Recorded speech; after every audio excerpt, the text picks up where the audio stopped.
All right, we're good. We're going to go ahead and get started. So what I'm doing tonight is covering Flash 101. How do you trigger a flash and how do you get your settings figured out for your exposure with it? So first thing we're going to go over is the different ways that you can actually operate your flash. So I've got some notes over here. So if you see me looking away, it's because I'm actually reading my notes, my outline on one of my other screens. So one of the easiest things to do is on camera flash. You just have a flash on your camera, pop-up flash, built-in flash, put a speed light on your hot shoe. That's simply the easiest. It doesn't always give you the best light. So we really want to concentrate on off-camera lighting and the methods for triggering that. The oldest and actually still most reliable method for triggering a flash off camera is actually a wired connection. And there's all these that I have here are assorted wires for connecting to flash units. Hey Jim, do we want to tell everyone under view if they want to switch, for those who don't know, to speaker? It'll make you large instead of in the grid to see what you're holding up. Say it again. They might want to click in view on speaker to make sure you're large in the screen, because if not, we can't really see. That's on the user's end. That's not on mine. I mean, I wanted to let those know who've never used this platform. They might want to click on. Me to do that. Okay. Yes, anybody who's not seeing Jim full screen, go up to the top right-hand corner and under view, click on speaker, and whoever's speaking will be largest on your screen. You'll be able to see what he's holding up. Can you repeat that one time, Kathy? If you go to the top right-hand corner, you should see a tab that says view. Do you see it? Top right, it'll say view. And you'll have a choice of gallery or speaker. Click on speaker, and then when Jim speaks, he will be full screen and you can see what he's holding up. Is it working for you, Ken? So yes. Yeah. Okay. So all right, we're muting you. Yeah, a lot of you will have on your camera a socket. Looks like this piece right here. If you can see that, that is where you actually connect any of these cables to.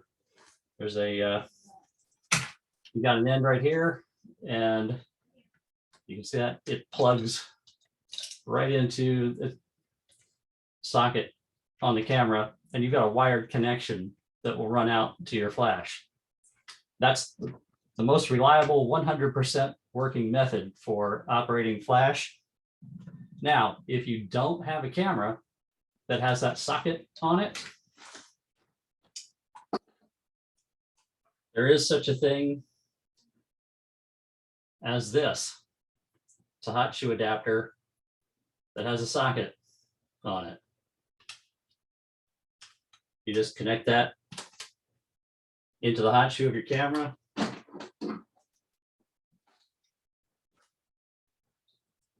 And then you've got a socket that you can plug cables into if you need to.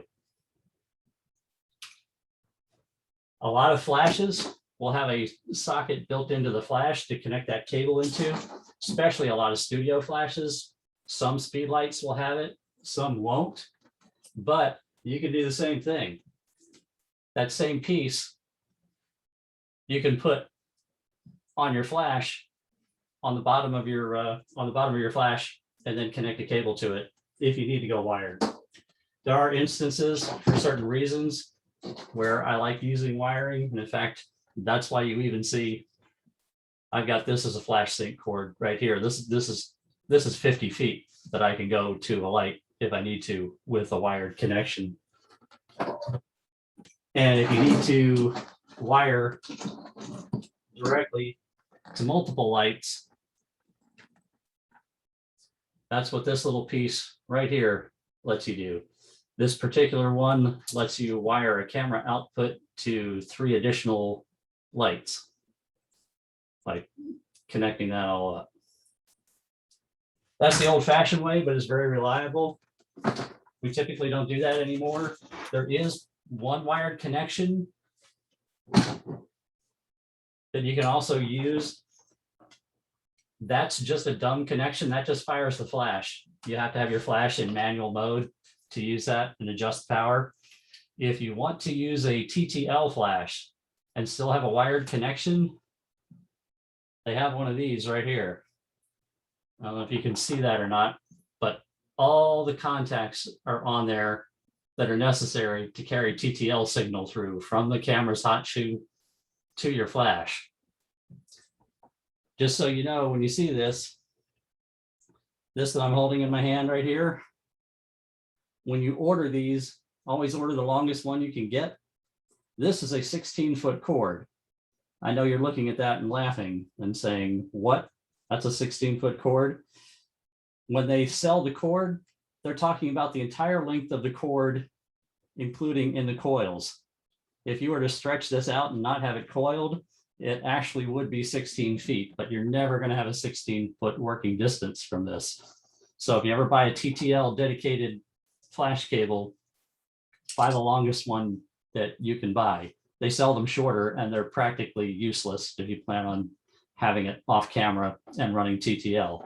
But this is a very reliable connection versus radio triggers. One of the reasons that you might want to do this is in certain instances, the position of your flash might not pick up certain signals. This works.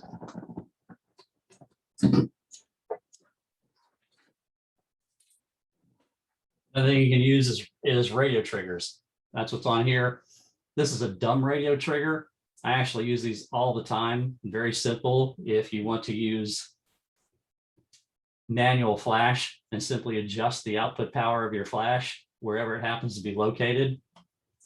This has no controls on it other than you can change the radio channel, but all it does is fire the flash, nothing else. No adjustments. You can't, no TTL is carried through here. They're cheap and they're easy to use, but the drawback is you still have to make any adjustments to your flash at the flash if it's in a remote position. I actually do use this a lot in the daily work that I do with this setup right here, because a lot of times I only need within arm's reach of where I need to place this off camera. So this flash has a receiver that's a dumb receiver for that dumb radio trigger. I can just dial the output power on it right here. And I can hold it handheld wherever I actually need to make it reach and have that dumb trigger work it. So I can just dial my output power right here real quick and then fire it with that dumb trigger.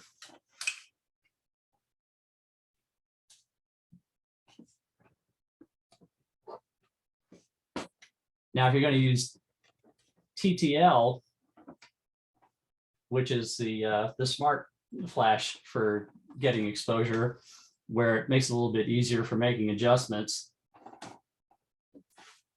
there are smart triggers that actually will let you remotely set your TTL.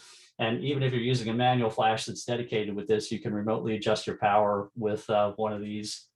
I've gotten into the Godox system lately, and they're very inexpensive, and you got a lot of features for the money.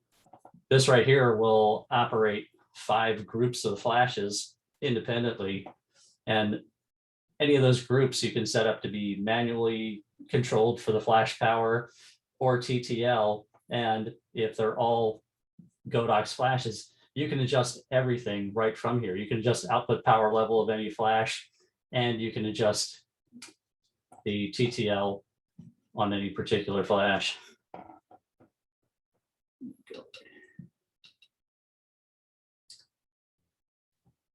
See if you can see that. No, I think that display is too bright for you to see what it's showing on it. But I can simply go in here and adjust any of 5 flashes right from the back of my camera. with that without having to go to them. So when I'm doing headshots, I do headshots on location, things like that. I have a 3-light setup that I have everything, my settings all dialed in there. I can set up 3 lights and then independently vary those 3 lights from the camera position without ever having to move to the flashes. And that's what I like about that. This particular unit is only $59 to go with the flashes that I have. So the other thing that will happen if you get into a dedicated system, like those Godai flashes that I use. This particular flash I have here, this is one of the most inexpensive ones of all. And this one does not do TTL. This is manual power only. However, even in this, they're really low end unit. It does have a built-in radio transmitter and receiver in the unit, which means it can be remotely controlled by this if I need it to. And if need be, this actually can remotely control other units. I've got one out here just out of camera range. I've got another one that's a smart one.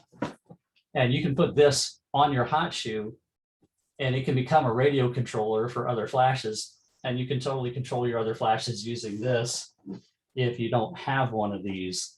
So this is a flash that has the functionality of this completely 100% built into it, even at the low end flash, which is really convenient.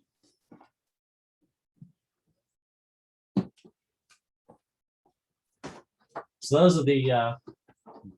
those are your basic triggering methods. I'm going to stop right here and take some questions on that. Dobson, has anybody written in any questions? Asking what TTL is. Say it again, please. What is TTL? Good question. TTL is an exposure system to help you get the exposure you want on your subject without a lot of fiddling around. If you are manually controlling your flash by setting the output power, whether you're going to full power, half power, quarter power, eighth power, whatever you have to dial the power to, you have to dial the power until you get the right amount of light out of your flash to light up the subject. TTL is a sophisticated method that works with the computer and the camera and the flash. When you use TTL, when you push the button to make an exposure, you actually get what's called a pre-flash comes out of the flash. There's a very rapid flash that happens before your camera actually takes the photo. And that pre-flash lights up the subject, and it's at a measured amount, and the camera sees how much light hits the subject in that pre-flash. And then based on that, it makes a judgment on what the actual proper flash power is supposed to be. And then it immediately fires the flash while you're taking the picture at the level that it has decided is the correct level. So this happens so fast that you don't even see it as 2 flashes. Your eyes see it as 1 flash. It happens so fast. But you get a pre-flash, takes a measurement, and then the real flash, which the camera decides what level to put it at. It saves you from having to take your power adjustments and keep going up and down on the power and taking a guess and trying to get where you need to be if you guess too far off. And it's a time saver. It also helps because if your distance to the subject is constantly changing and not the same, the output power of your flash has to constantly change to keep up with that change in distance between your flash and the subject. And if you're doing that manually by adjusting the power, every time your subject moves around, you've got to change the power again on the flash. And that can be very tedious. With TTL, it doesn't matter. The subject can keep moving around, changing the distance to where the flash is, and the TTL system keeps up with that and will keep your exposure constant without you having to constantly make changes to the output level of the flash. So that's the beauty of TTL. It's really good when you're not in a controlled situation, especially if you're talking about events, if you photograph wedding receptions, parties, things like that, or anything where the subject is constantly moving around and you can't maintain the distance between the flash and the subject. TTL is great. It's also a great time saver just if you don't want to be guessing and fooling around with power levels. You can set it to TTL and it makes your life easier. So whose question was that? Did I answer your question? All right, good. You got any other questions there, Dobson, related to triggering methods or what we've covered so far? Oh, from Mario, he says, when flash is used as a transmitter under hot shoe, is a flash output disabled? Does it also be used? Depending on your system, yes, that's a good question. In this system right here, if this is on the hot shoe of the camera and being used as a controller, it has an option to disable the light so that only your off-camera light is providing the light in your scene, and so that this does not flash. It also may be used as additional flash in addition to your off-camera flash, so that you basically have a two-light system. This can be used to provide some light on your subject in whatever ratio you want to your off-camera light, and then this can control your off-camera light. So you do have your option of having this provide light in the scene while controlling an off-camera light, or having the light output from this disabled while controlling the off-camera light. So that was a good question.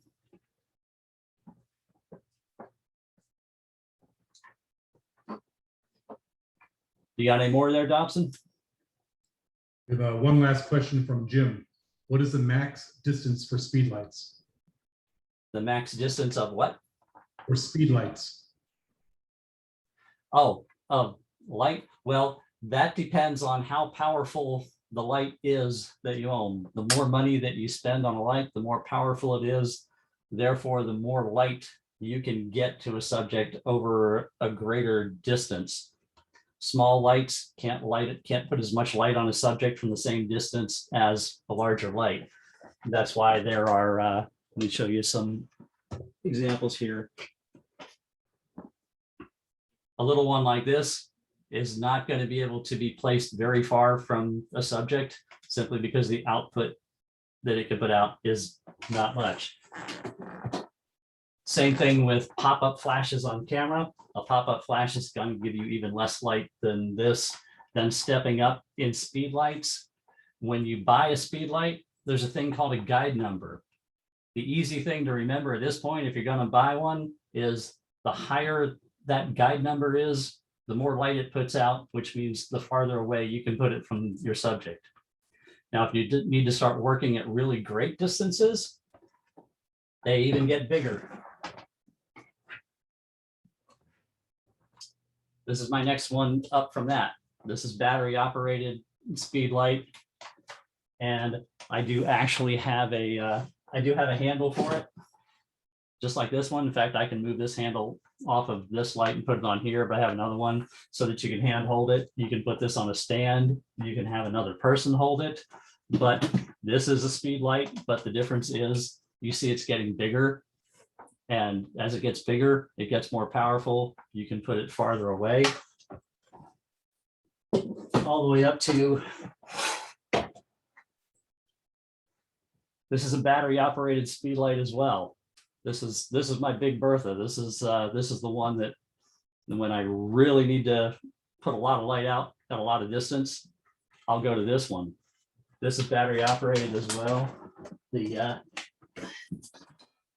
Because it's so big and powerful, it's got a really big battery that doesn't fit inside of it. This is the actual battery that connects to it. So this is a battery operated portable speed light. But if that answers your question, the bigger the light, the farther you can set it from your subject. I've used this in sports auditoriums and gymnasiums to to light things up. I photographed a varsity football team with this in a gymnasium once, and lit up the entire gymnasium with this light.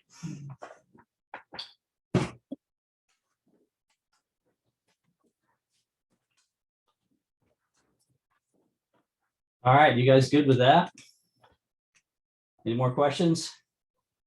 If not, what we'll do, now is probably a good time to take a break for, restroom, whatever. Let's give it about Hey. 5-6 minutes, come back. We all good with taking a break right now? We are, and Jim, there was one more question. I don't know if Okay. it was addressed. It's, are we going to talk about sync versus TTL? I've been in the waiting room. Oh, okay. Let's open up, I see, it says Freddie. Freddie, can you open up your mic and explain to me,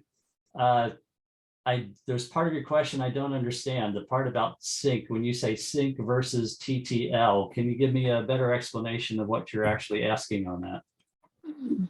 Hey, what's up, guys? This is Freddie. Yeah, TTL, you can control you flash basically, and based on your subject distance. But when you sync, I guess it's a different setting for the camera, and with the sync, you're able to eliminate a lot of sunlight, a lot of real bright light. So you can eliminate the sun rays coming into your camera, most light coming into your camera. While in TTL, basically, you cannot do that. I'm not actually following you with that. Are you possibly, when you say sync, are you possibly talking about high-speed sync? Yeah, High-speed that's what I'm sync. talking Okay, yes. Okay, yeah, high-speed sync is something entirely different.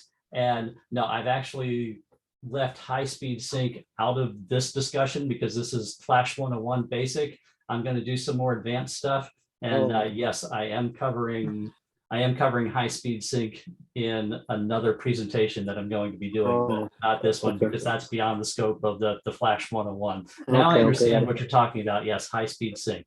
And yet, no, we're not covering high-speed sync tonight. Yeah, that was my question. We're going to cover high-speed sync. I came in late, so I'm sorry. Okay, no problem, no problem. Got it. All right, you guys want to come back in a couple minutes? Thanks Okay, anyway, great. though. I'll let's say at 7:40. We'll start up again if anyone wants to take a break. And in the meantime, I have part 2 that I'll be ready to start into. But if anyone wants to talk, discuss, whatever, I'm good for the next 5 minutes.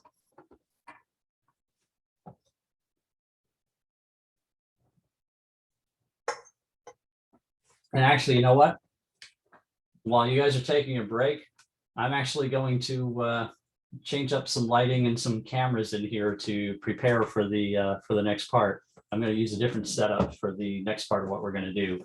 So I'm going to take care of that. You'll see me disappear here for a few minutes. But if you guys want to unmute your mics, talk amongst yourselves, go right ahead.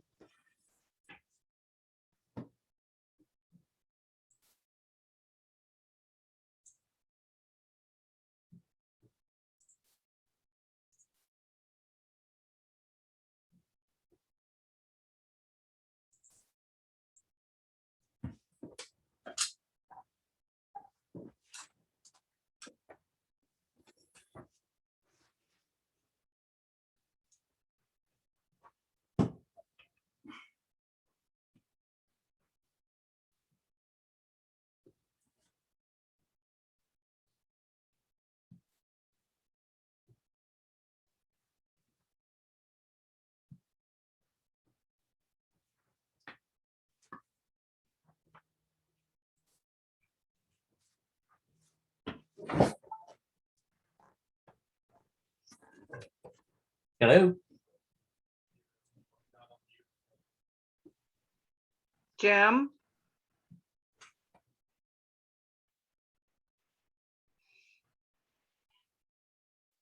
Anybody having any issues with their feed? I'm sorry, what was the question? Is anybody having any issues with being able to see what Jim's talking about? I No. think we had some people that came in that may not know to the top right is your view button. And if you make sure you click on speaker, it will make whoever's talking the largest in your screen. Oh, Kathy, I just had, I was on my phone earlier, disconnected from the phone. Okay, yeah, I was wondering, I'm like, some people are out and then coming back in, but long as you're in, that's good. Don't forget, in each segment, if you have a question, send them to moderator 1. That's how your questions will be answered. And if anybody sends a question that doesn't get answered, Jim has asked that you email or send it to him. He'll have actually a list of those and he will get back to you. We just may not have time in each segment if there's more than he can cover. So just know moderator 2 is moderator 1 is where the questions go, and we'll try to get to as many as he can. If it gets missed, he will get back to you. So the questions will be sent to him and he'll send it to your email. Hopefully everybody registered through the link so that he's able to do that. Any other questions before we let Jim back in? Kathy, did you shoot your background? Yes. Yeah. Smoky Mountains. Yep. Cool. In the spring. Gotta go. Great place. Montana's better. All right, let's let Jim in.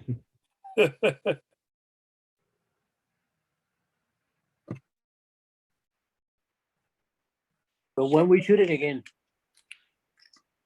Soon.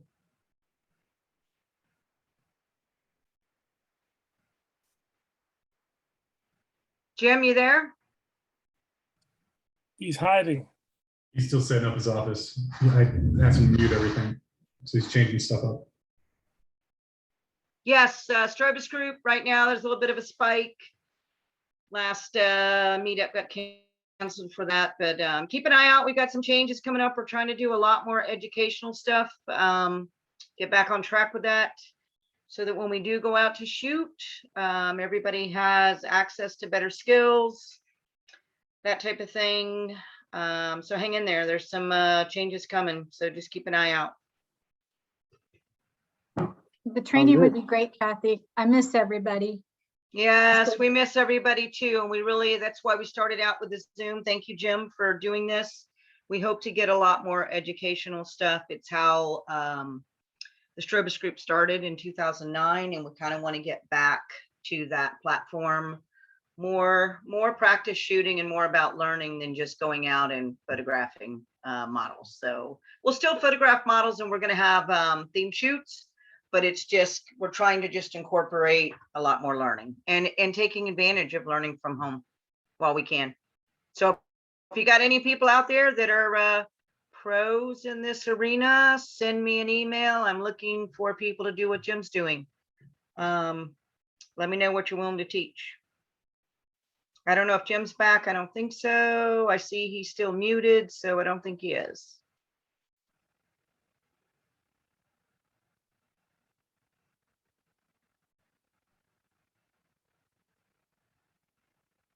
Jim, you in? He's trying to talk, but his mic is not working. Mario, I like your shirt. Hey, am I unmuted now? You are. Okay, one of you guys muted me. Well, we did because you answered a phone call and you were talking to the group. Oh, that was, yeah, Dobson called me on the phone. Okay. Well, I just thought I would mute you. Yep. Okay. Uh, Yep. Thank you. I did not realize you did that. That's why I turned my microphones back on here and I can see my audio and I'm like, okay, why can't you hear me? Well, that answers that. Okay. All right. We good to go again? I'm going to go ahead and get started.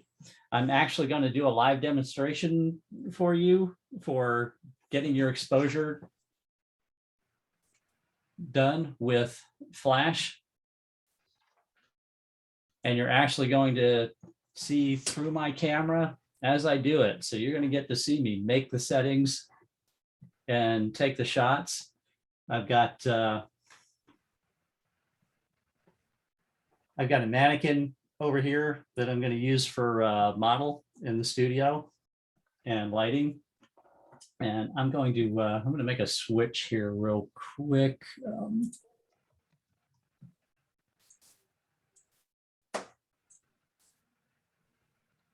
That's a little better, at least for right now. Then I'm going to switch over and leave this camera on so you can see what I'm doing in the room.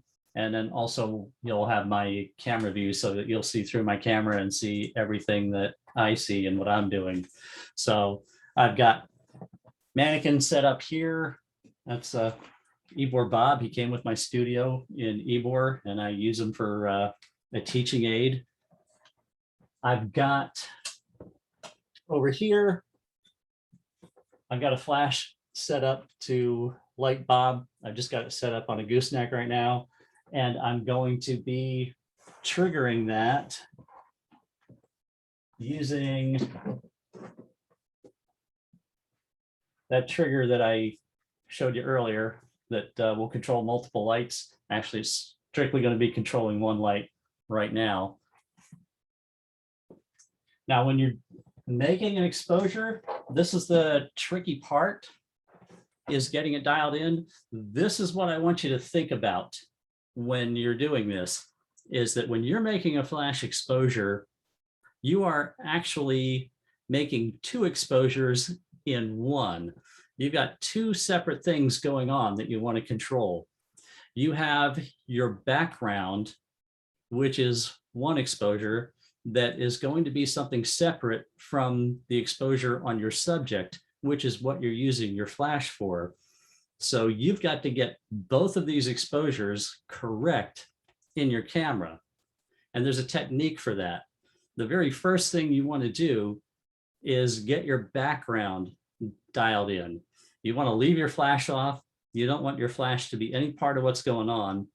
You've got to dial in the background first. Once you get the background set where you want it, then you're going to turn on your flash and you're going to light up your subject and you're going to get the subject illuminated like you want it.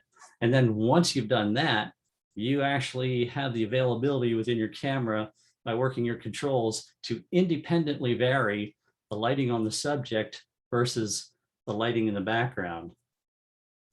So the very first thing you want to do to make this happen is you're going to pick an aperture in your camera that gives you the look you want in the background. If you want a blurred out background, a soft background, out of focus background, you're going to want to go down to a low aperture number. Of course, if you want a sharp in focus background, you're going to go to a higher aperture number.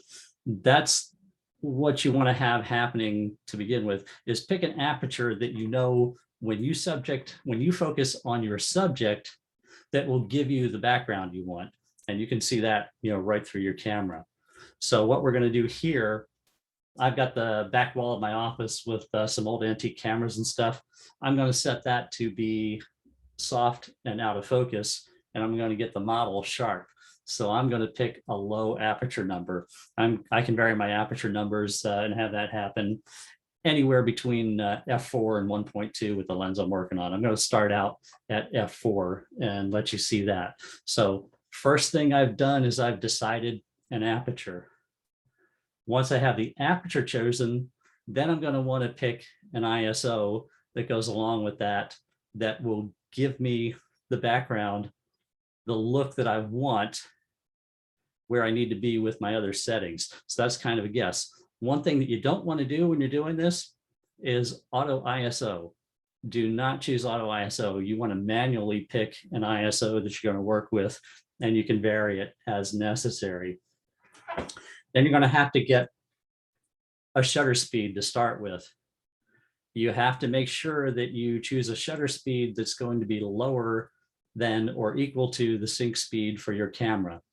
Typical focal plane shutter cameras, which is most of your DSLR and mirrorless cameras, have a limitation on sync speed of 1/250th of a second, 1/180th of a second. Down in there, some older cameras, maybe 1/125th, 100. Some really old cameras, it's only a 60th of a second. But generally, most cameras these days, you're going to have a sync speed of 1/180th, 1/250th, right in there. And you're going to want to make sure that you maintain a shutter speed below that. If you choose a shutter speed above that, some cameras won't fire the flash. Some cameras still will, but you'll see part of your scene will be unexposed. You'll see basically a dark area or even a black area in your image if you do that. So keep it below the sync speed. So let's go ahead. We're going to do that. And then the second thing I'm going to do is light up the subject. After I get the background dialed in, then I'm going to turn on a light for the subject. If you're using manual power, you're just going to take a guess at where your first setting is going to be and then dial it in from there. But you're going to get your background first. Now I'm going to show you one thing I'm going to do in here because I'm working in very close quarters. This flash in here will actually pretty much light up the whole room and be all over my background, and it'll ruin the effect that I want for my background. So I am going to use a modifier on it here. I've got a snoot. This is just going to allow just a beam of light to come out, hit my model in the face, and not spill all over the back wall of my studio where those antique cameras are and everything that I want to have with separate lighting on them. So I'm going to put that on the flash right now.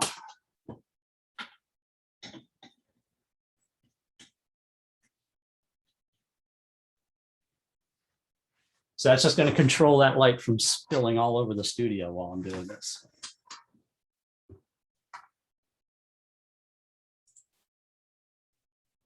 All right, I'm going to actually turn on my camera and let you see what I'm doing in camera to accomplish this.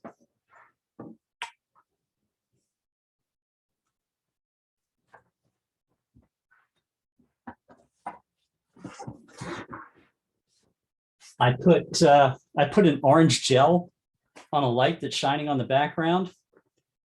And that's going to give my background a nice warm tone in this image. And like I say, I'm choosing a wider aperture to make that background be a little bit out of focus and soft so that my subject stands out from it. So let me go ahead and turn this on here. Hey, Jim, just so you know, your large screen is just a bunch of color. There you go. Now it's up. Yeah, that's the camera. When the Okay. camera is off, you see Okay. color bars. Just making sure. Yes, that's supposed to be that way. Thank you for pointing that out, though. But yeah, if I turn the camera off, you'll see that. And when I switch the camera from photo taking mode to replay the picture mode, at the point where the video switches, you will see those color bars for a second or two at the point when the camera switches over and the video signal out of the camera gets lost. So, all right. One thing I'm going to point out to you, I'm going to go in my menu and do this right now.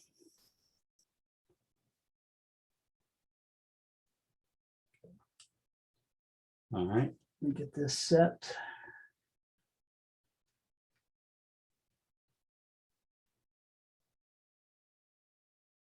Okay, and I have to turn off my background light.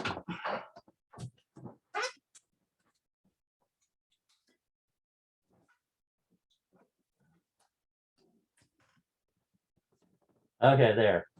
So there's what my background is looking like. And you can see what my model looks like, just a silhouette. A lot of times when you're working, that's what you're going to see. Now, I want to see that in this instance because I want to see what's actually happening to my background. Watch as I change the aperture. My background is getting dim, and my background as I open it up is getting bright, and it's also getting more out of focus. You can see in real time here exactly what's happening with your background. So what I've done, I picked an ISO of 320 to start with. I've got a shutter speed of 1/30th of a second chosen, and I'm going here with f4. That kind of gives me a nice background. Now, the nice thing is my camera will focus on Bob's eye, even though he's a silhouette and you can't see him. However, when you want it like this so you can dial in the background, but once you get everything dialed in, your camera has an option that will let you actually see the scene so that if you want to look for your model's expression and know when to push the button, mirrorless cameras have an option in them right here. In this case, you see it says preview exposure and white balance. it's previewing the scene exactly as it's going to look without any flash in it. But if I want to be able to see what my model's expression is, I need to turn that off. Now I can actually see what's going on, but it's not a representation of what's going to happen in the image with the background.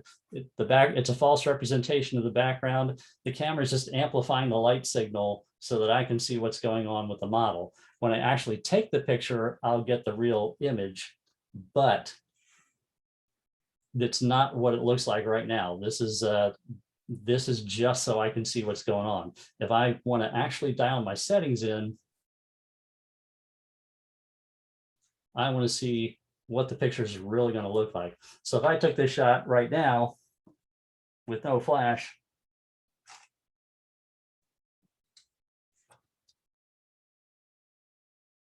that is actually what you get. But I want that because I want to be able to see what's going on with the background. So if I vary my shutter speed now, you see, I can definitely make that background darker. Now, 250 is my limit, so I can't exceed that. So that's what I'm looking like at 250, and then I can go to any shutter speed below that. And as I slow down my shutter speed, things get brighter. That's an accurate representation of what the image would look like if I took that shot. So I can decide that I want this nice moody background about like this. So the next thing I need to do now is I can keep my background like that, but I want to light up my model. So I'm going to turn on my controller for the flash.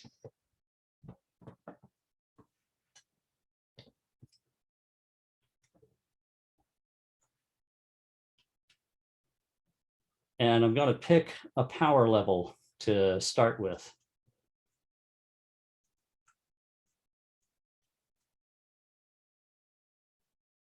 The power level on the flash right now is 1/32 output power. I'm doing this manual flash control, so this is my guess. I'm just going to take a guess and fire the flash.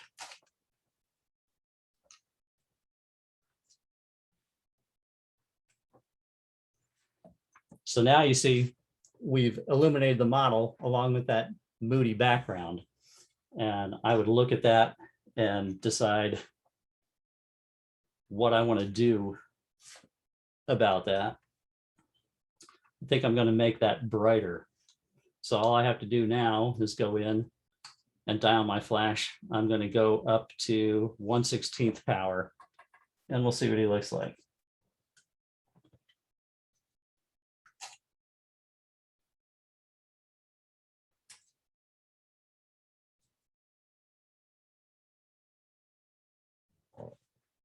And that's definitely too bright for that background. So I'm going to back it back down. But this is what you do. You can dial it in simply by changing the power. You notice my background does not change at all. I'm simply varying the amount of light on the model by changing the flash power.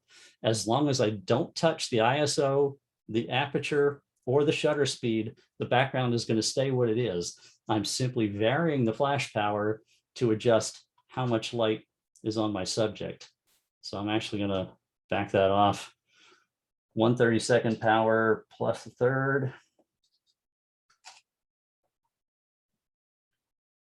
Not too bad. I can keep lowering the power if I wanted to.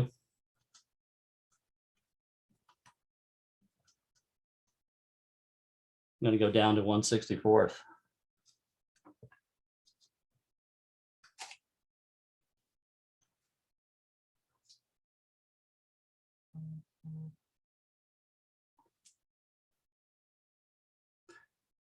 That's actually looking kind of nice. So let's say I want to keep that as the exposure for my subject, but now I want to vary the background. To vary the background, I'm just going to check my phone and make sure that's not one of my moderators trying to reach out to me there.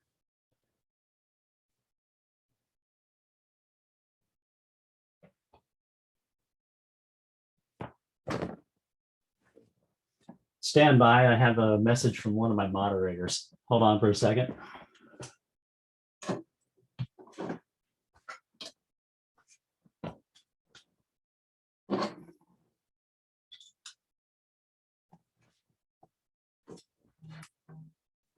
I'm being told to check my messages. What messages am I supposed to check? No, we're just wondering if you could switch the camera that's live on you right now to manual focus, because it keeps breathing. It's hunting for focus and it's distracting to some people. Tell me the issue again, Dobson. The main camera that we're looking at you right now, it's hunting for focus. It keeps breathing. So it keeps going into focus, out of focus. Very distracting. If you could lock it on manual focus so it wouldn't do that.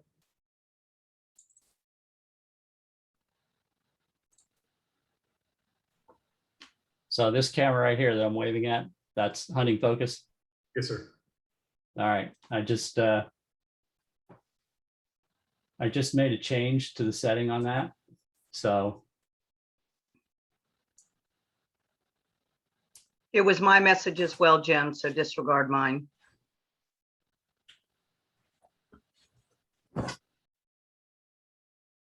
all right. So where did I leave off? I was going to adjust the background exposure for you, correct?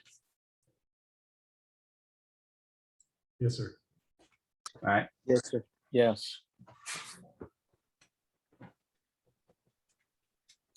So we got the subject dialed in where we want it to be, and now we're going to play around with the background. My option for doing that is shutter speed. So you can simply see I'm going to dial my shutter speed. I'm going to take it down slower from 1/250th. I'm going to drop it to a 60th of a second now. And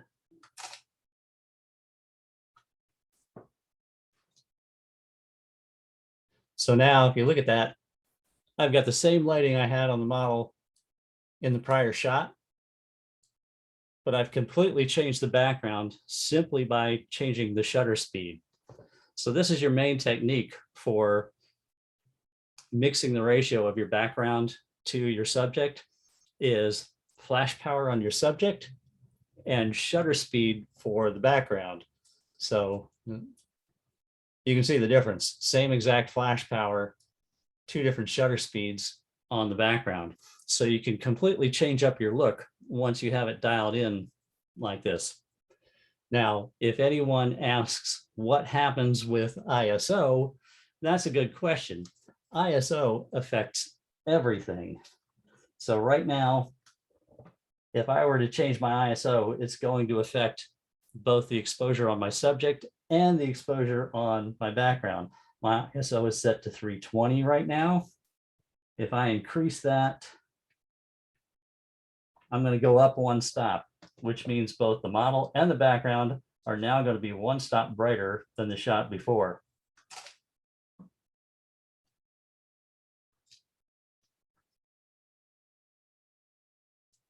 Which they are, like I say, you can see the difference jumping up one stop in the ISO.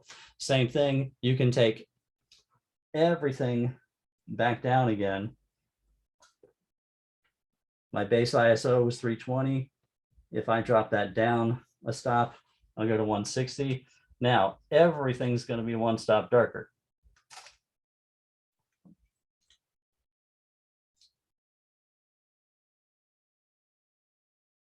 So that's simply changing the ISO. The ISO affects everything. The shutter speed affects your background. The output power of the flash affects your subject. That's the basic rule that I want to get across on this. So the other thing that will happen as well is the aperture will work the same as ISO. It has an effect on everything as well. So if you ask about, well, what happens if I change my aperture? I'm going to go back up now to my base ISO that I had at 320. We were shooting this at f4. We dialed in f4 because I liked how soft that made the background.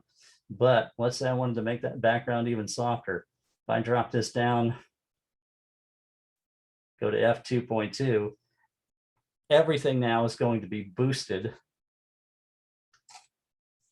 in exposure. So which you can see. So now I have to dial things back. What I have to do to get back to where I was, now that I opened up the aperture, I now have to take my shutter speed. And remember, I can't exceed 250, so I'm at 250 right now. And I'm going to have to turn my flash power down as well. So I'm at 1/64 already. I can only go down one more stop to 1/128. That's as low as I can get the flash to go in output power.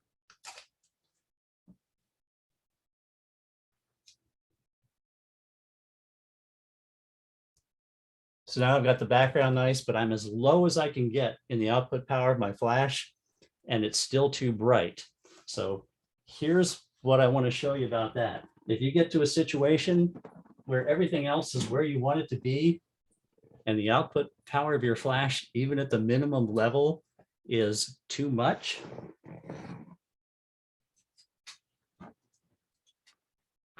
if you know what a neutral density filter is for your camera, it cuts down the light coming into your camera. There are neutral density filters for flash. So if you're at the bottom end of your flash, as I am with 1/128, I want to cut the output level of the light again. I'm just going to put a neutral density filter in front of the flash. And now I can drop the output power of my flash a few more stops. So I'm going to do that right now because the light on my model is still too bright.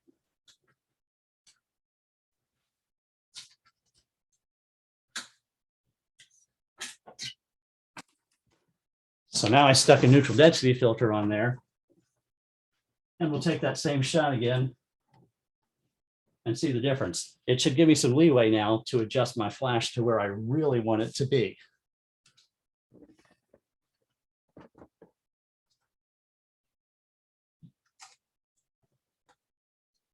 And you can see that that really did. That neutral density filter really did cut down on that flash. So now I do have the leeway to come back up and power on my flash and start playing with what I'm doing here. So now I'm going to jump back up to 1/32 output power from 1/128.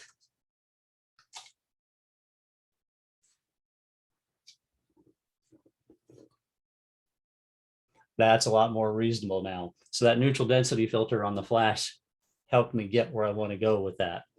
So I'm going to take a little break here and we're going to switch over to TTL. And I'm just going to show you the difference of what happens when you use TTL in this scenario versus manually adjusting the output power of the flash.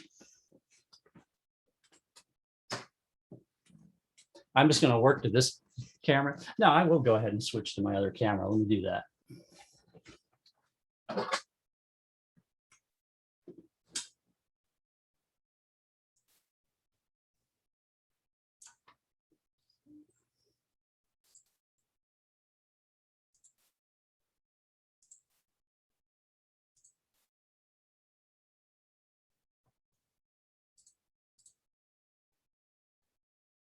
Let me see if I can get that to work.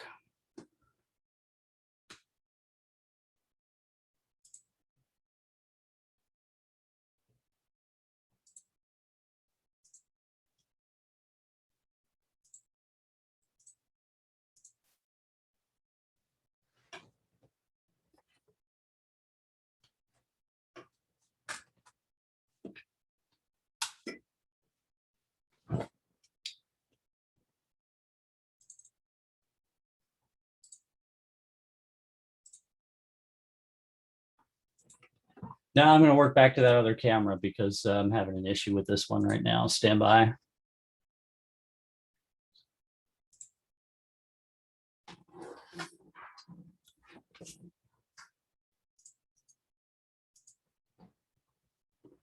All right, I was going to work to this camera. Do we have any questions at this point that I can answer before I switch over to TTL?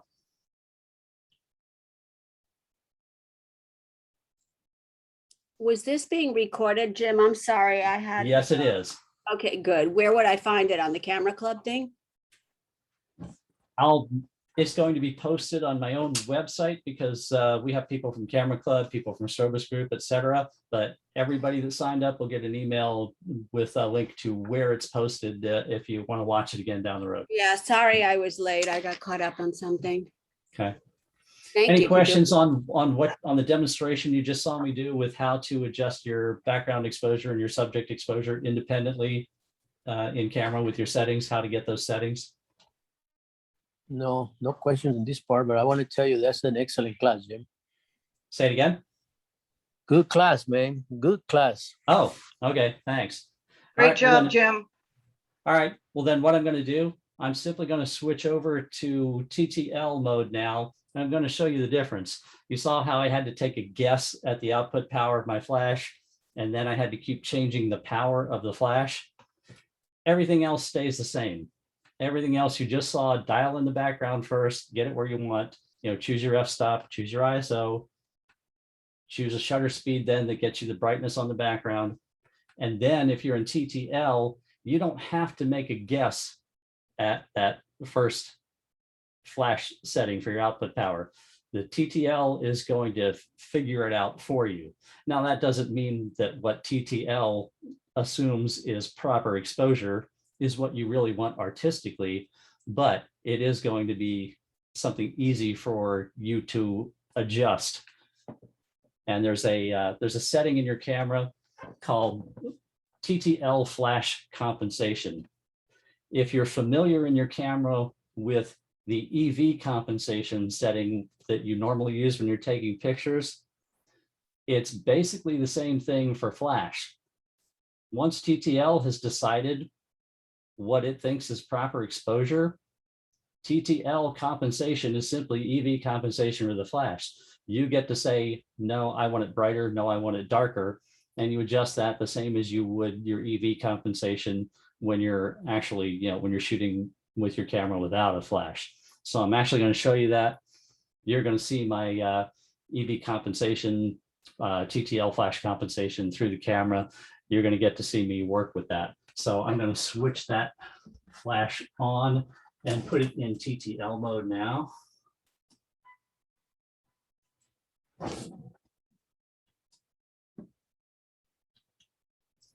You still have an ND filter on.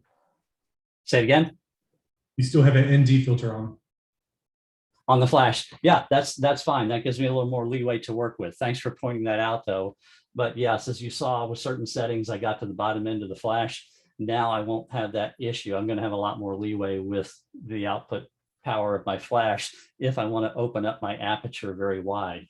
If I wanted to go to f1.2, I would probably definitely need to keep that on there if I wanted to do that.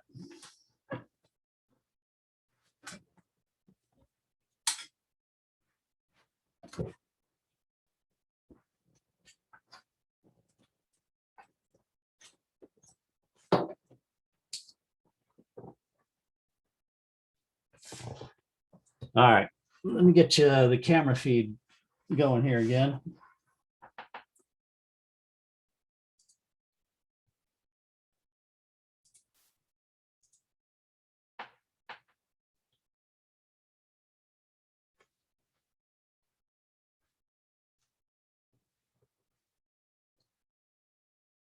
All right.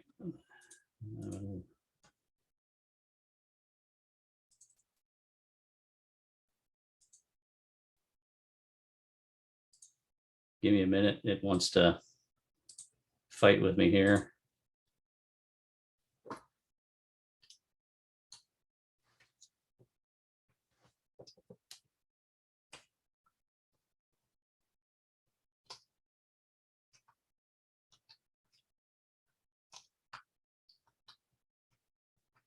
Let me ask you this while I get this camera working. Are you guys ready for a short break while I get this camera activated again here?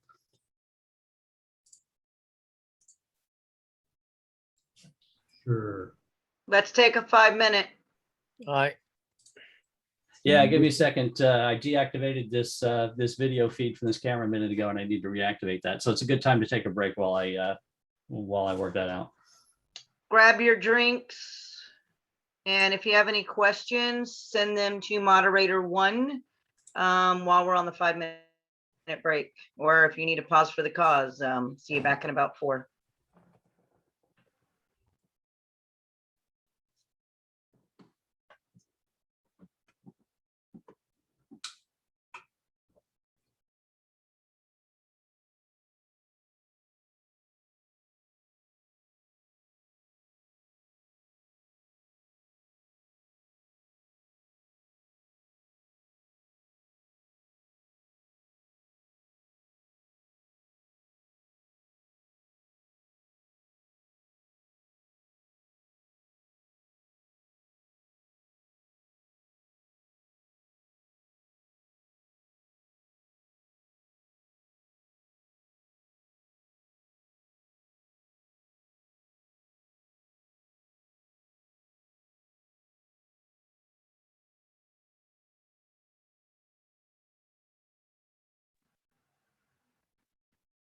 Good to see you, Nico. It's good to see you. Yeah, it's about time to see you back in here in the photography group instead of on the trail. Yeah, I gotta get back into living my life, you know. Finished up school a couple months ago and got a promotion at work and, you know, trying to start my business up again and, you know, just been very busy with everything. That's awesome. That's awesome. I'm glad you're here. I see Freddie, you're asking a question. Yes, Freddie. The answer to that is it will be available. Jim said he's going to send everybody the link. So let me see if he's ready to roll. Send your questions to moderator 1. Jim, are you ready to roll? Let us know. I muted you, so unmute when you're ready.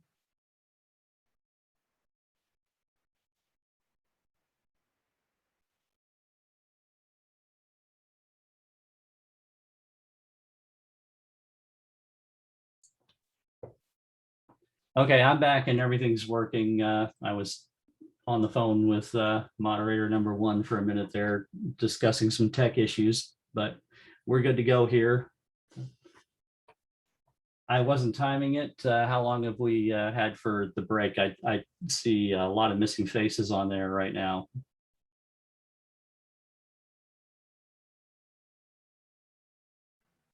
It's been close to 5 minutes, Jim. They should be coming back. If you want to give it 1 more minute, but I told everybody if they had questions to send them to moderator 1. So when you do take a break, they can go ahead and type them in now if they were waiting, but they should be back. Okay. All right. Yeah, we'll give it just a couple more seconds and then I'll get started because I'm ready to roll here.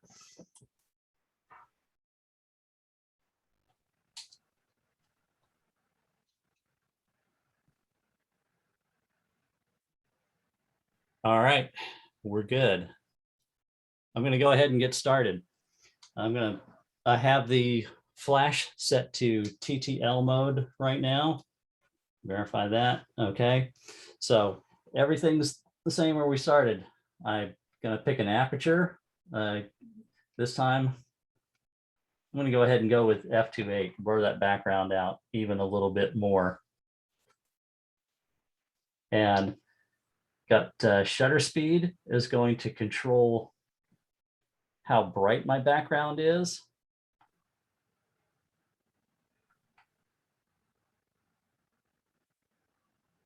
And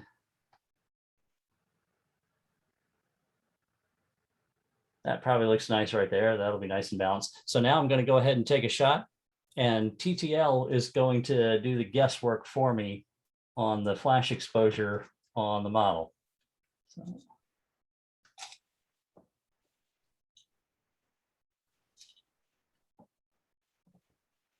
So here's what TTL thinks, using its guess, is good exposure on the model. And it looks like it did a pretty good job of nailing the exposure on the model. I didn't have to fiddle around with any flash power settings or anything. All I did was dial in my background, and TTL decided what the exposure is going to be on the subject. But that's not the end of the story. I still have control over that if I want to. So I go in here, I go into my menu, go to my flash settings. Now you see on there, there's a scale, just like an EV compensation scale in your camera that has -5 to +5. And you can see my marker is set on 0. If I decide that I want the brightness of my subject to be higher, I can increase the TTL level. And oops, sorry, lost the menu there. Let's see if I can, which way it's going to want to do it there. Because I have a separate controller on here. All right, there we go. I have to get in. I had to highlight the option. So now you should be able to see on there that I'm moving the tick mark up from 0 up to +1 stop. So all I'm doing is telling TTL, make yourself 1 stop brighter than what you think it should be.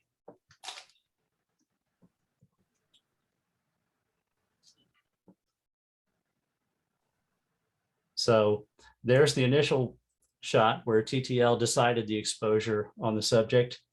And now there it is with me telling it, make it 1 stop brighter. I can do the exact same thing. I can go anywhere I want with it. Now the TTL has a baseline exposure figured out for the subject. I can now go the other way. I can say, TTL, give me 1 stop less than what you think is proper exposure.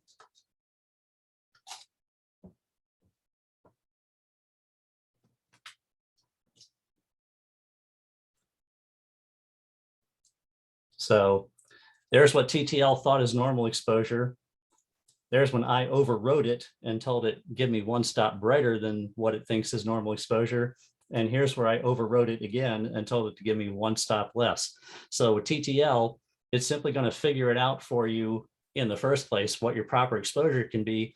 And then with that TTL flash compensation, you can change your subject exposure. So that here again, you've got your 2 different exposure settings. Let's say I want to keep Bob nice and dark with the flash lighting for some strange artistic reason. Now, if I want to darken the background, I can change my shutter speed. I can go to 1/250th. I can get it darker.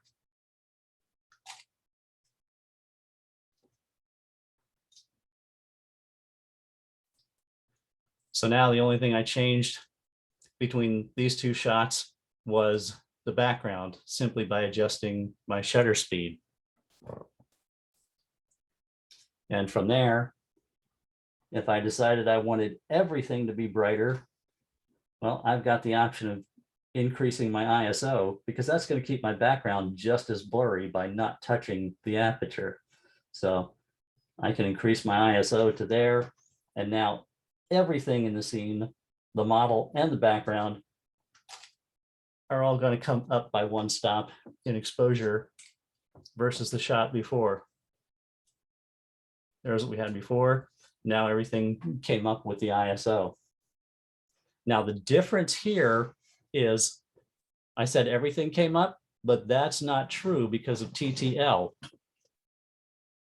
TTL is locked in to what I told it to be, which is 1 stop less than normal exposure. So even though I increased the ISO, whereas before when I was in manual mode, everything went up in exposure, now only the background went up in exposure, because TTL understands that I increased the ISO, and TTL, its job is to keep your subject exposed at the level you want it to be exposed at. So even though I increased the ISO, now TTL again reduced the output power of the flash to keep it where I wanted it to be. If I were to lower the ISO now, TTL is going to increase it. So at this point versus before, ISO increased the exposure on everything or would decrease it. In this case, ISO is only going to affect the background because I'm working in TTL mode. So if I go, sorry, get the right dial on my camera in the dark here.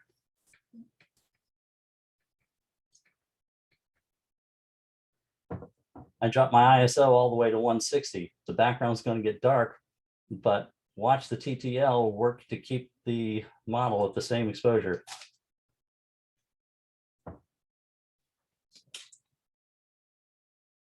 That's the beauty of TTL. It will keep your subject exposed where you want, and it gives you more options for varying the background. Now I can vary the background with shutter speed, and I can vary the background with ISO. I can vary the background with aperture too. It's going to change how soft it looks, but I can vary the brightness with that as well. So if I go down, I'm going to go down here to f1.2, get the background nice and bright. But if TTL is doing its job, it should still try and keep the model at the same one stop underexposed where I have it set.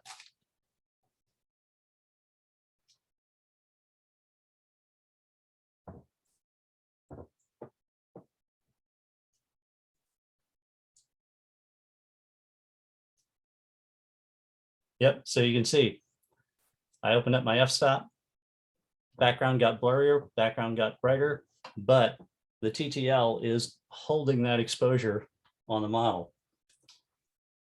So just to continue with what we're doing here, you see, I'm going to go in here. I'm going to come in, go here, and I'm going to bring that up now back to telling it normal exposure for the model.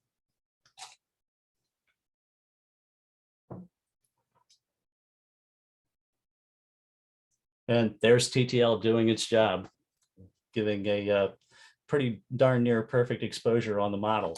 So now I can use shutter speed, aperture, and ISO to vary my background to my heart's content. And TTL is going to keep the model locked in at that exposure.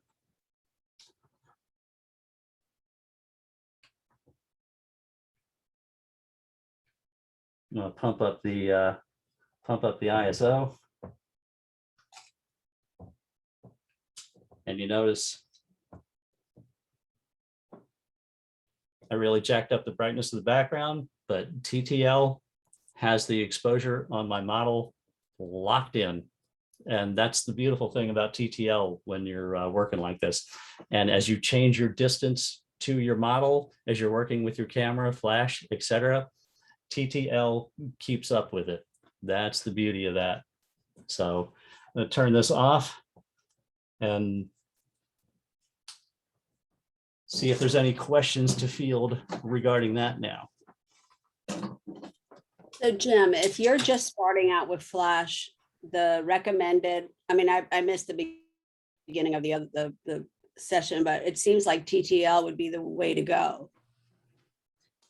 TTL is, as you just saw, TTL is an easy way to go if you don't want to fool around with manually adjusting your flash settings.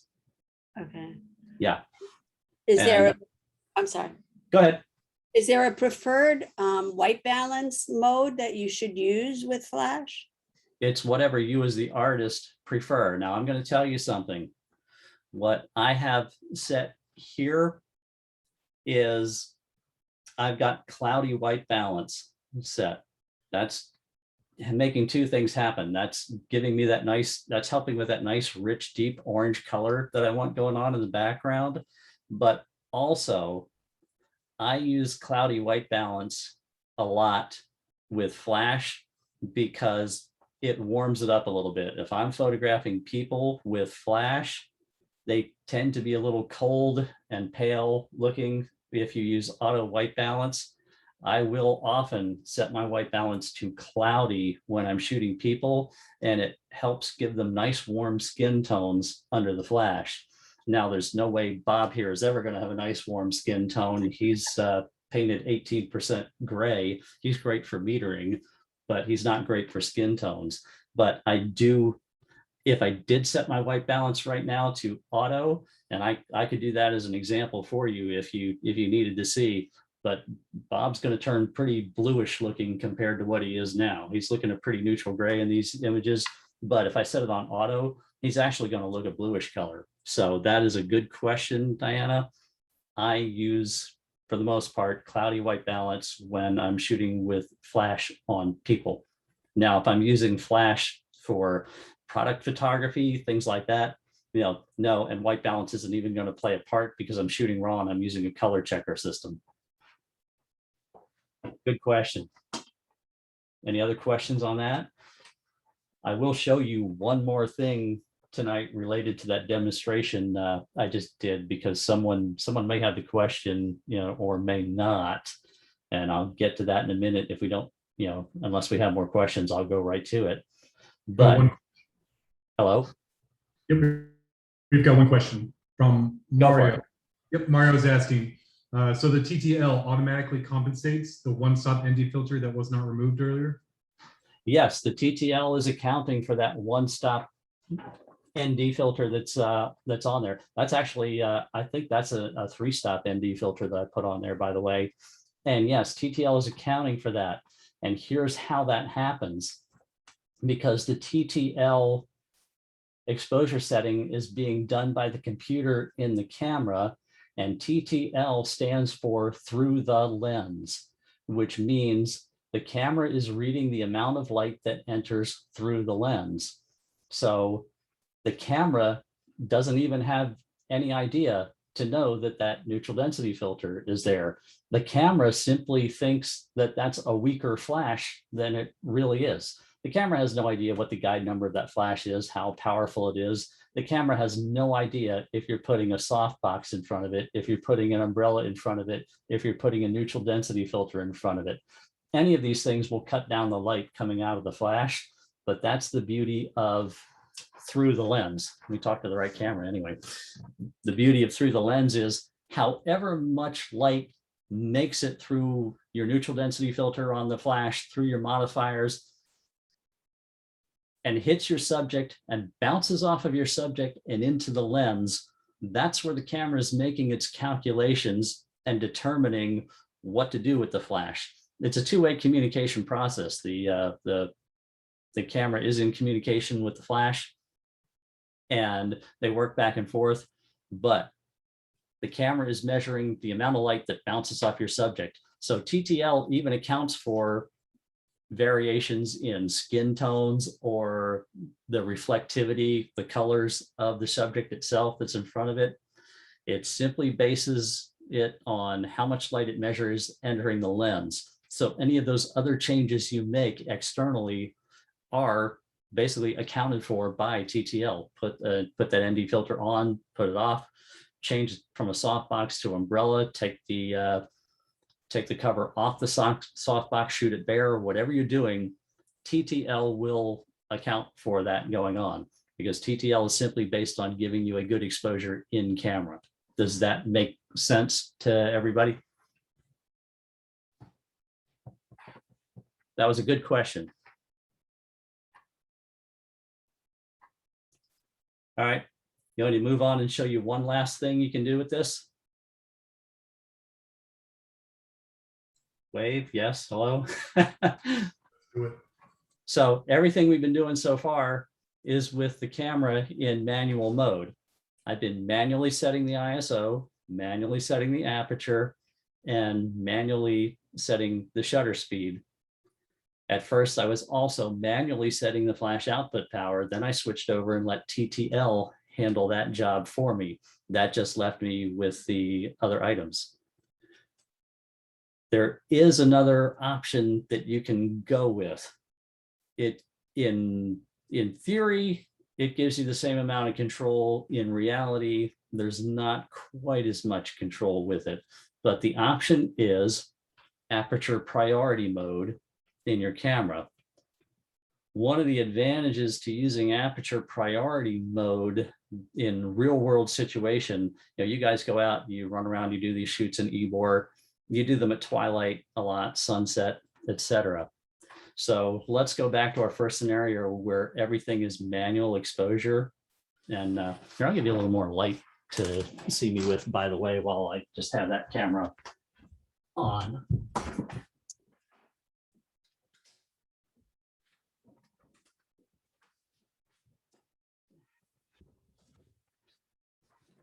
Sorry, I didn't mean to be sitting in the dark there.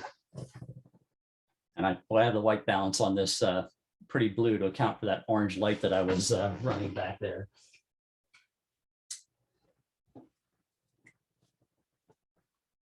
Let me make a, I can do a quick adjustment on that for you here.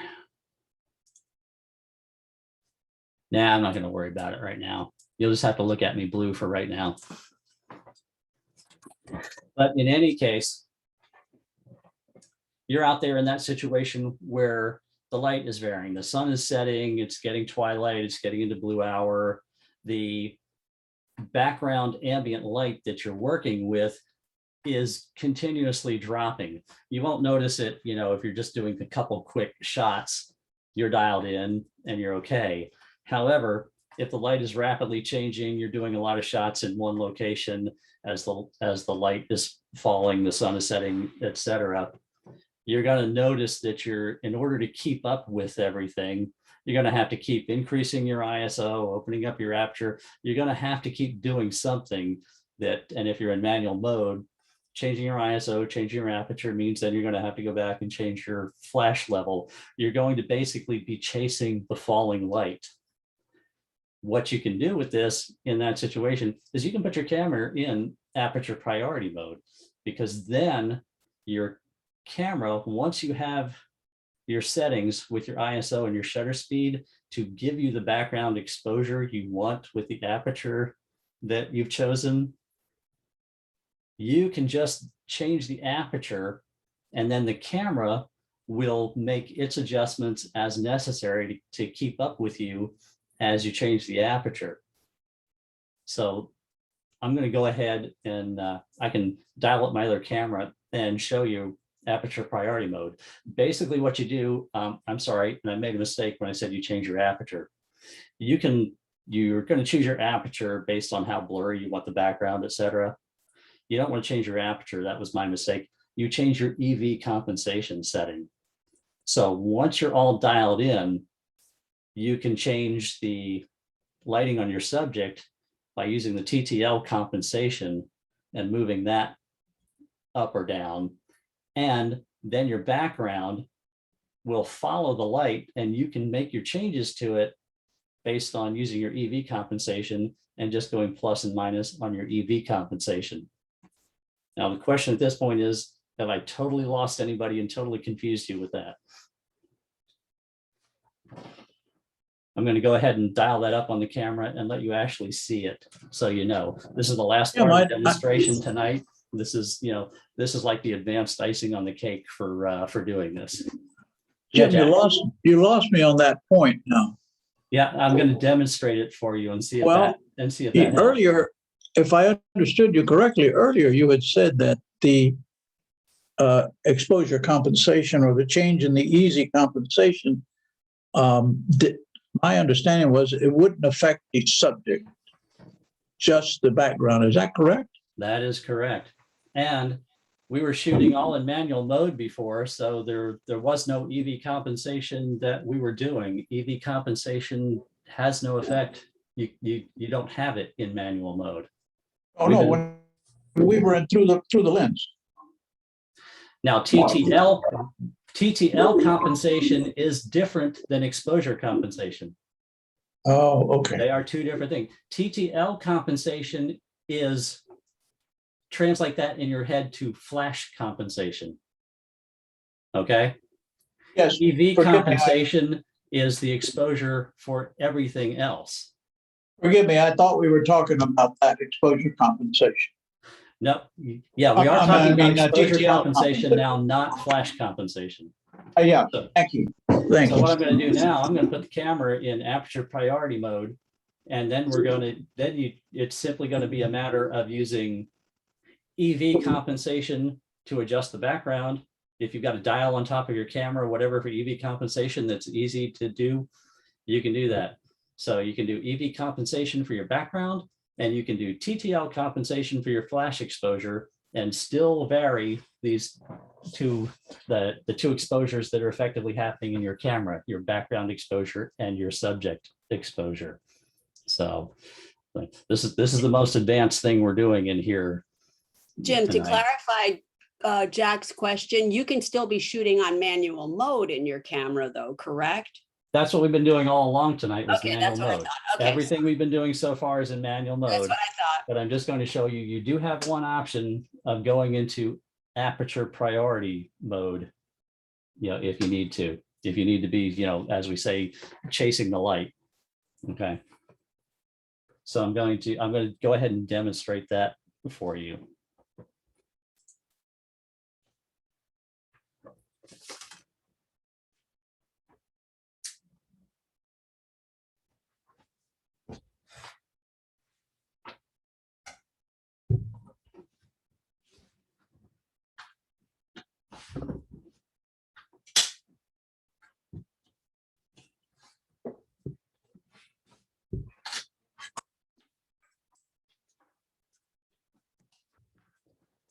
By the way, guys, I'm going to, when I'm done here, remind me, don't let me forget before you guys get away.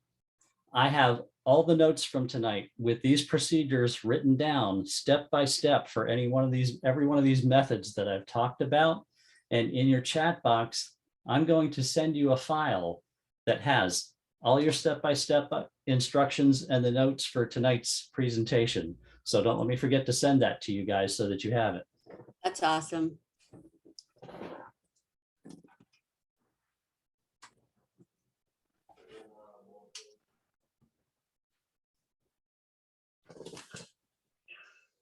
Nice.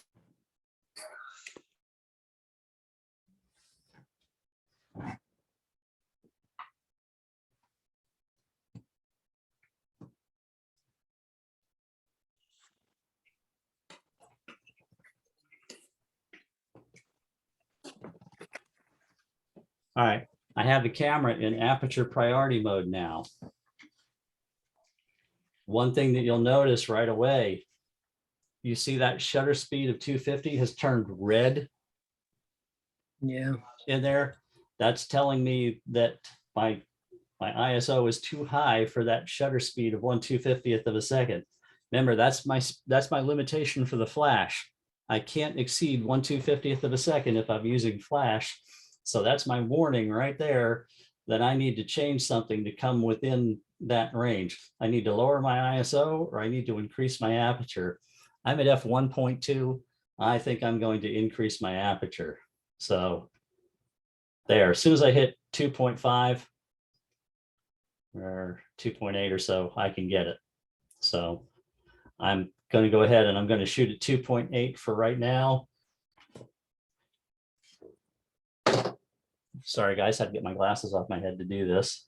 And no, I've still got too much light coming in. I'm going to increase my aperture. There we go, 3.2. No, it still doesn't like that. Let's try 3.6. There we go. That's the nice thing about having that warning in there. But I'm in aperture priority now. And I've got my basic settings in place. Let me make sure that my exposure on my subject looks okay. All right, TTL is doing its thing. So I've got this all locked in now. So now you see on the left, I've got an EV compensation dial. And if you happen to notice, I made a mistake to begin with here. My EV compensation is set to -3 right now. You want to start with that at 0. So let me get that fixed right now. There we go. All right. I'm coming up to 0 now. And you see what's happening? My shutter speed is changing as I do this. That's what aperture priority is supposed to do. Aperture priority controls your shutter speed. So as I vary my EV compensation right here, we see that going on. So now I'm at 0 with my EV compensation, and I'm at 0 with my TTL flash compensation. So I have two compensation modes that I can work with now in aperture priority. So everything's zeroed out. And take a shot.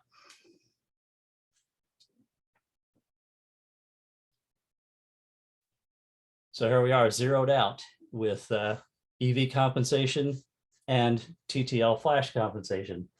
So now I'm going to take my EV compensation, which you see on the left-hand side of the screen, going, and I'm going to darken my background with EV compensation. Now you see I hit a shutter speed limit. Boom, 250. See that? That's telling me I can't do EV compensation more than -3. Remember I said that in reality, you do not have as much control with this method as you would if you were in manual exposure. This is showing you right there that yes, there are some limitations that you're going to hit. So I hit the shutter speed limitation right there. I can go to -3 EV.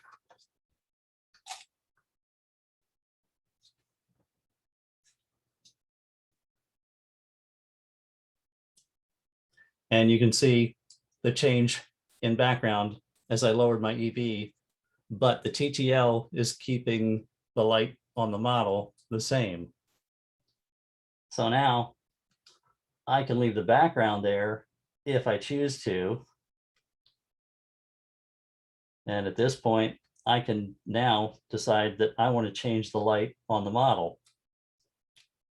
I can say, let me have Bob 1 stop brighter, but leave the background 3 stops down.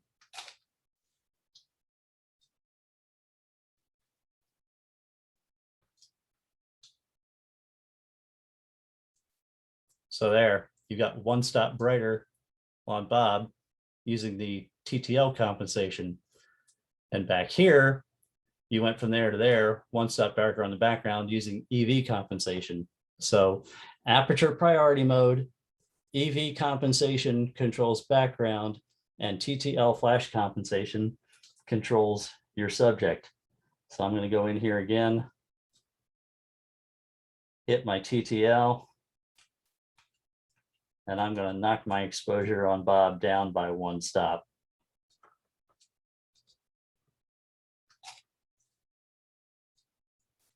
And there you can see it.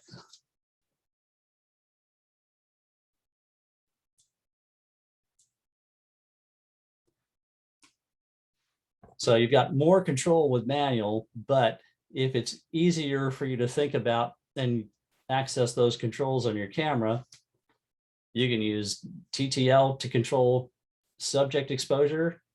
And in aperture priority, you can use EV compensation to control your background exposure. If as a concept, that's easier for you to think of with EV compensation, background lighter or darker, go plus or minus with that. And TTL flash compensation, think subject brighter, darker. You could just think of 2 controls as going brighter and darker for the 2 exposures that you are basically building into your shot, background and subject. So for some people conceptually, that might be an easier way to work this. Aperture priority, EV compensation makes background brighter or darker. TTL flash compensation makes subject brighter or darker.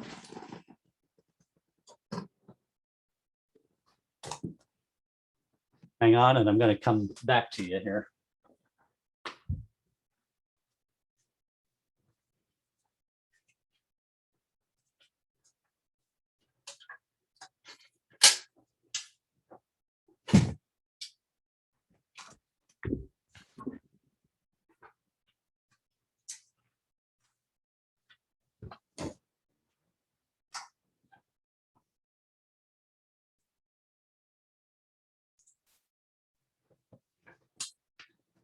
Wow, that's blue.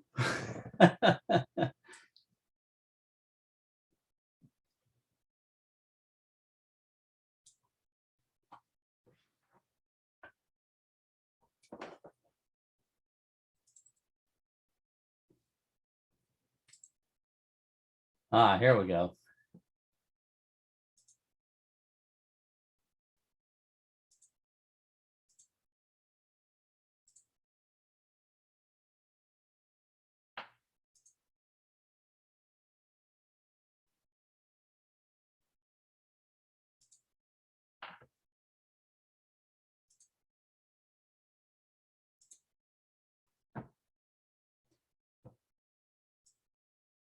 All right. That looks somewhat better, doesn't it?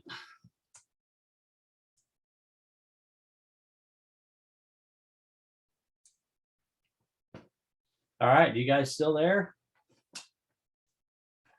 Did you follow along with that? You can unmute your mics and talk to me. That's effectively the end of the demonstration. We can open this up now for live Q&A discussion, and I am going to send to you in a minute. In fact, if you want me to do that right now before I forget, I'll send you these notes and instructions from tonight. I'll go ahead and do that right now for you guys. Think of any questions or anything you want to discuss while I'm sending you the file. You have to be in your chat window in Zoom. If you go in your chat window, that's where you will see the file that I'm going to send to you. Okay. Jim, I have a question. All right, let me send this file and then you can be Okay. first up. So.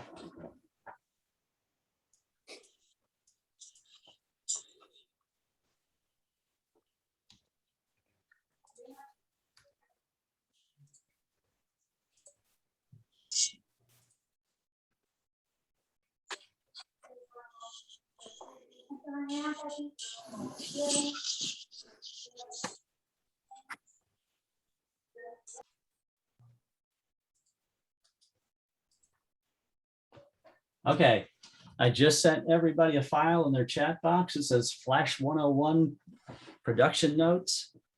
That's my notes and all your instructions on how to follow all those procedures that I just sent you. It gives you your step-by-step instructions for manual exposure with manual flash power, for manual exposure with TTL flash, and for aperture priority with TTL. It's all in there, and notes on all the triggering methods, etc. Everything I covered tonight is in those notes I just sent you.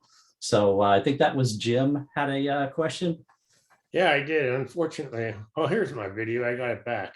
I have an SB 900 speed light, and one of the buttons on it is a zoom button. It goes from 17 to 200 millimeters, and when you change, it changes the feet that this thing supposedly puts out. I don't know. Is that supposed to increase the power of this thing, or what is it? That's a good question about the zoom feature on the flash. If you have it on camera, it can be tied to the focal length of your lens. In other words, if you're using a zoom lens, as you zoom with the lens, the flash becomes more and more focused with a light, because if you start out, say you're using a 24 to 70 millimeter zoom lens and you've got the flash on camera, when you're set at 24 millimeters, the flash manufacturer, Nikon in this case, thinks, well, then you want to cover a 24 millimeter spread with your light, because that's the scene you're trying to light up. And so therefore, the flash will send out a circle of light that will encompass all of the field of view that your 24 millimeter lens sees. Now, suppose you take that lens and zoom it to 70 millimeters. If your flash stayed at 24, you're sending light all the way out into areas of your scene that are not being reproduced in camera. You're sending light beyond the field of view of the lens. The manufacturers assume that when you're zooming, it's because your subject is farther away. So if you zoom out to 70 millimeters and your lens is attached to your camera, or you're using one of these cords I showed you earlier that has all the contacts in it, then your flash will stay in pace with your lens. Your flash will automatically zoom to 70 when you zoom your lens to 70 millimeters.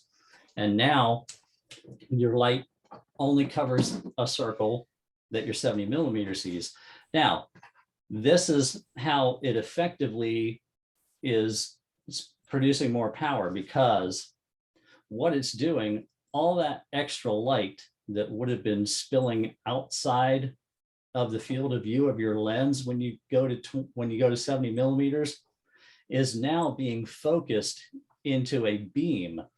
And by taking that extra light and focusing it into the smaller field of view, more light is reaching that further distance to the subject than the amount of light that would have reached that same far distance had you been at 24 millimeters, because the quantity of light that exists that's coming out of your flash is being spread out. Therefore, there's less available to reach a further distance. When your lens focuses its beam, the same quantity of light is now in a beam, and it has more effective power at a further distance. So when you disconnect that flash from the camera and there's no more synchronization, you now have manual control of the zoom in that flash, and you can effectively increase the output power of the flash by zooming it to a higher millimeter number, which focuses the beam, which is helpful if you're just trying to also keep your light contained onto your subject without having it spill all over your background. Effectively, that's sort of what I'm doing with this snoot that I put on here. I'm focusing the beam of light coming out of that flash. That was something that I didn't want to bother with tonight with what I wanted to teach. I didn't want to include zooming. This lens does have a zoom head on it as well, and I could get into the controls and zoom that flash if I wanted to as well. But in this case, it's much simpler for me to just throw a snoot on it and control where the beam of light goes. Now, did that answer your question, Jim? Okay, well, I guess, make sure I'm not, okay. The rule of thumb, do you set the zoom to the size of the lens you have? That it depends on what you're trying to do artistically. If you want your flash to illuminate the entire field of view that is being seen by your lens, then the answer is yes. If you simply want to concentrate the light of your flash into a smaller area, then you can zoom it. Effectively, it's like when you go to see, a play or a stage show, they can focus the spotlights. The light can be spread all over the stage, or they can focus it down to a beam of light just to one performer. Effectively, that's what you can do with the zoom control on your flash. You're spreading the light wide, or you're varying how narrow you're focusing that beam on what you want to aim the flash at. Does that help you understand what we're talking about? Yeah, that answered the question. Thanks. Okay, good. Okay, since we're on zooming and narrowness of beams and such, when you had the large strobes out there, Yeah. What do they depend on? Are they spot and flood strobes, or you change the reflector or parabolic on the back to get the effect you want? Yes, this has the parabolic bowl on it. Of course, that can come off, and now I've got a very wide spread of the light with the bare bulb. I can focus it down with this, or there are other modifiers. You can put a snoot on this. You can put an umbrella on this to spread it even wider. You can put a softbox on this to control it. The modifiers control it. I'm going to show you something that's great if you really want to project this, a snoot for something like this.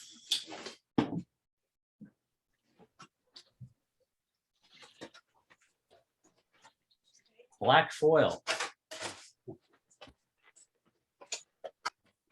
This is a black foil homemade snoot, but you can buy this from photographic supply houses on Amazon. Let me see if I can hold this, over there. It's very heavy black foil. It's marketed as Cinefoil, C-I-N-E foil. And it's specifically so that you can crumple it up, fold it, bend it, make your own modifiers, for lights. It's used for flags and snoots and, all kinds of things to make homemade modifiers on the fly for a light to control where the light goes. Okay, thank you. I just killed my model. I'm working in an awfully small space here. That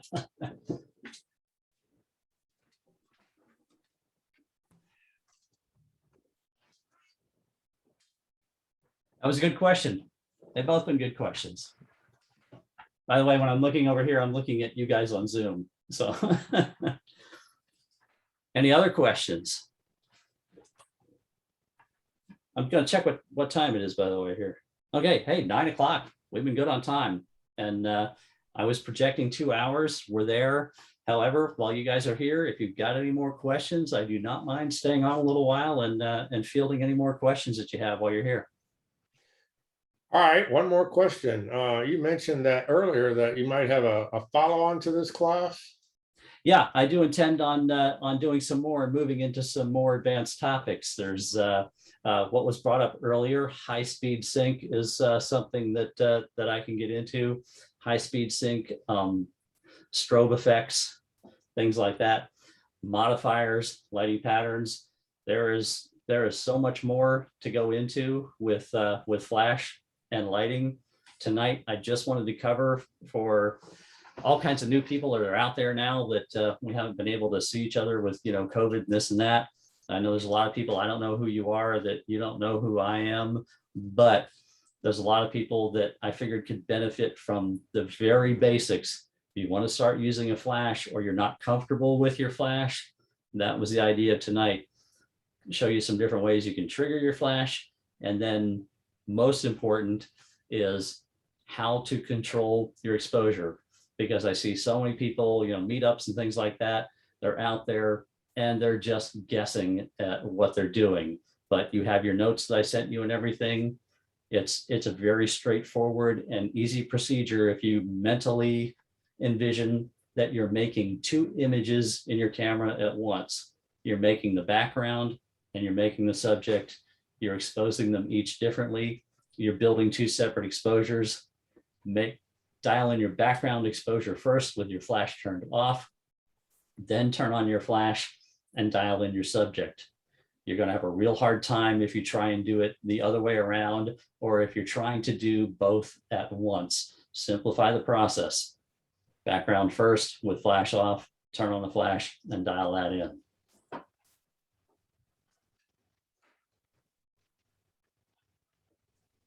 Anybody else have any questions, comments? Yeah, thanks for the class, Jim. Good. I was happy to do it. I miss doing things like this. It's a lot easier in person, but that's not a thing these days for the most part. Now, I don't mind if anybody wants to get together at my studio one-on-one or put together, small group workshop or something on different topics. Yeah, I don't mind that at all, but I am going to try and continue and do these type of free workshops for everybody on some basic topics and more advanced stuff. If you want to work out classes, workshops, or whatever with me, I'm happy to do that. I would love to do that for anybody. And I can't recommend Jim enough. That's how I met you, Jim, like 15 years ago, right? It was one-on-one lessons. So you'll definitely jump the curve if anybody's looking to do that. Couple of private lessons with Jim, and you'll be amazed at how much further you'll be along. But in the meantime, thanks, Jim. We appreciate the class was amazing. I can't wait. Hope you'll let me know when class 2 is up. Yep, I'll work on an itinerary and a plan for that. My So favorite that'll one be was the coming down patterns road. of light. Say it again, Lynn? My favorite was the patterns of light. Oh, lighting. okay. Yes, lighting patterns, basic Lighting lighting patterns. patterns for models. Yep. Yep. And but the cool thing about that is when you learn something like that, then you understand how to control the light. And even if you're not using your flash, it makes a big difference in your photography, because then you see when you start controlling the light, you start seeing the light a lot better. And so even when you're not using flash, it makes a big difference, in how you shoot things. So. Yep. Yes. Yeah, I was locked in on one pattern for Bob, but it was a it was a legitimate, real official lighting pattern for people. You know what it was, don't you, Lynn? Oh, yeah. Yeah, yeah. Rembrandt, Actually, tonight was loop lighting. loop. Yeah, that's right. Yeah, Bob was set up for loop lighting tonight. Yeah. The issue with Bob, like I started out when I tested this with Rembrandt lighting, but he's got a molded mustache on his face that throws a little extra weirdness into the shadow. So I went for the loop lighting because of his molded in mustache. Yeah, that, like I said, learning to control it, artificial light makes natural light much more apparent in your mind, in your eyes. So. Mhm. All right, well, in that case, I'm gonna remember to hit the stop recording button.